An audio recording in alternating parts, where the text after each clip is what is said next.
بچپن میں ہم جب اسکول پڑھتے تھے تو مختلف مضامین اردو کے اندر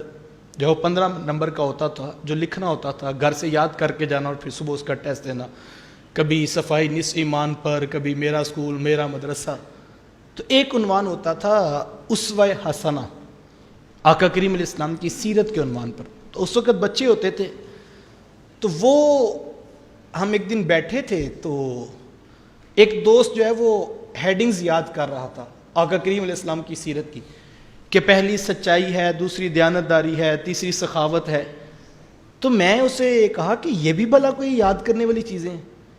تو کہنے لگا نہیں، آخر ترتیب تو ذہن میں ہونی چاہیے کہ کون کون سی خوبی ہے، کون کون سے اوصاف ہیں، وہ لکھنے تو ہیں، مضمون ہے۔ تو میں نے کہا یار یہ تو پوچھنے کی ضرورت نہیں، تم خوبیاں لکھتے چلے جاؤ، تمہیں میرے رسول کی ذات میں نظر آتی چلی جائے گی۔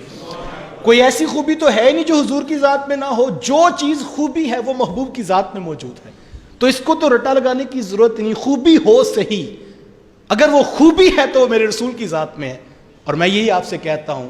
آپ دیکھنا چاہیں کہ یہ خوبی ہے یا خامی ہے، آپ صرف یہ دیکھیں محبوب کی ذات میں موجود ہے تو یہ خوبی ہے، اور اگر محبوب کی ذات میں نہیں موجود تو یہ خامی ہے،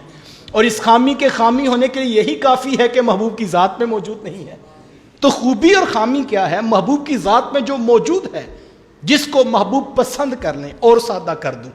جس بات کو محبوب پسند فرما لیں وہ خوبی بن جاتی ہے، اور جس بات کو محبوب ناپسند کر لیں وہ خامی بن جاتی ہے۔ اور خوبی اور خامی کے یہی معیار ہیں جو ہمیں اسلام نے دیے ہیں،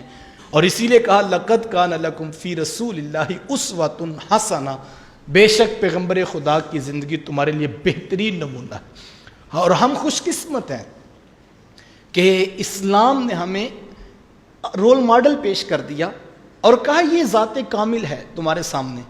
اور تم ان کی خوبیاں دیکھتے دیکھتے اپنے اندر اپنانا شروع کر دو، تو یہی تمہاری راہ نجات ہے۔ اور اگر جو چیزیں ان میں نہیں ہیں، انہوں نے ناپسند کی ہیں، ان کو چھوڑتے چلے جاؤ، تمہاری ذات بھی کاملیت کا سفر جو ہے وہ شروع کر دے گی۔ تو ہمیں خوبی کیا ہے، خامی کیا ہے، محبوب کی ذات کے اندر نظر آتی ہے، اور ہمیں اس سے پتہ ملتا ہے کہ خوبیاں کیا ہوتی ہیں اور خامیاں کیا ہوتی ہیں۔